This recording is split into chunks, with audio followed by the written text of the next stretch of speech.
కొంతమంది మాలని ప్రారంభించారండి. ఏ మాలట అది? యేసుమాల. ఇందులోనే ఈ 40 దినాల ఉపవాస ప్రార్థనల్లోనే ఏమని మొదలుపెట్టారంటే యేసుమాల. ఇంకా నయం యేసు మాదిగా అనలేదు, యేసుమాల. ఏం చేస్తావయ్యా యేసుమాల అంటే ఏం చేస్తావు? తెల్లటి వస్త్రాలు వేసుకుంటాడు, తెల్ల ప్యాంటు తెల్ల షర్టు, చెప్పులు తీసేస్తాడు, ఇంకా ఒక గళ్ళో బ్లూ కలర్ గళ్ళు కండువా వేసుకుంటాడు, ఇంకా మెడలో పూసల దండ ఒకటి, దానికి ఒక వేలాడే సిలువ ఒకటి. ఇంకా ఈ 40 దినాల పాటు మాంసం ముట్టడట భక్తుడు. ఈ 40 దినాల పాటు ఎవరిని ఏం అనడంట ఈ భక్తుడు. ఈ 40 దినాల పాటు మందు ముట్టడట ఈ భక్తుడు. ఈ 40 దినాల పాటు బూతులు మాట్లాడడంట ఈ భక్తుడు. ఈ 40 దినాల పాటు స్త్రీని సమీపించడట ఈ భక్తుడు.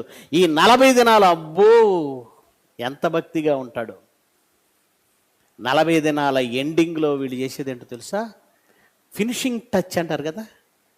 ఇప్పుడు దాకా చేసిందని ఫినిషింగ్ టచ్. ఏంటా ఫినిషింగ్ టచ్? నాగపట్నం వెళ్ళాలి, లేదంటే గుణదల వెళ్ళాలి, లేదంటే సాగర్ వెళ్ళాలి. వెళ్ళి ఏం చేయాలి? మొక్కుకున్నారు. ఏం మొక్కుకున్నావు? తల వెంట్రుకలు ఇస్తాను. కొందరు తల వెంట్రుకలు ఇస్తాను మొక్కుంటారు, కొంతమంది అది కూడా లేదేదో కొబ్బరికాయ కొట్టి వచ్చేస్తారు.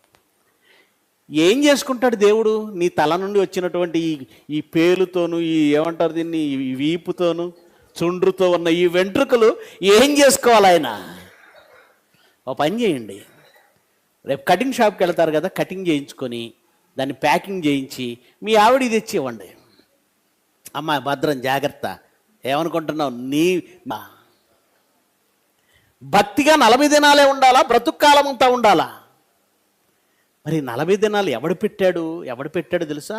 అన్యుల మధ్య చూసిన ఆచారాన్ని కాపీ చేసి క్రైస్తవ్యంలోనికి తెచ్చారు. మనుషులు కల్పించిన, మానవులు కల్పించిన పద్ధతులు, దేవోపదేశములని బోధించుచు నన్ను వ్యర్థంగా ఆరాధించుచున్నారు, నన్ను వ్యర్థంగా. ఇకపోతే వీళ్ళ దౌర్భాగ్యపు స్థితి ఏంటో చెప్పమంటారా? ఈ 40 దినాల పాటు వాళ్ళు పైకి మనుషుల మధ్య ప్రార్థనలు చేస్తూ, తెల్లబట్టలు వేసుకొని, మెడలో సిలువ వేసుకొని, భక్తి మాట్లాడుతూ ఇలా తిరుగుతున్న వాళ్ళ అంతరంగంలో ఏముందో తెలుసా? ఎప్పుడైపోతాయి ఇవి? మొక్క లేనిదే ముద్ద దిగని నేను 40 దినాల పాటు ముద్ద లేదు. బూతులు వచ్చేస్తూ ఉంటాయి అని చెప్పేసి లోపలికి నొక్కుకొని స్వామి శరణం, దేవుణ్ణి యేసుప్రభు హల్లెలూయా అంటారు. మరి ఏమంటారు? వీళ్ళు కూడా స్వామి శరణం అంటారు. అర్థం ఏదో అంటారు చూసారా, చిత్తం దేవుడి మీద కాదు. సామెత ఏదో ఉంది, మనిషి దేవుడి దగ్గరికి వెళ్ళాడట, మనసంతా ఎక్కడ ఉందట? మనం అంతే కదండి. హృదయంలో ఒకటి పెట్టుకొని బయటికి ఒకటి. వేషధారణ మనది, వేషధారణ.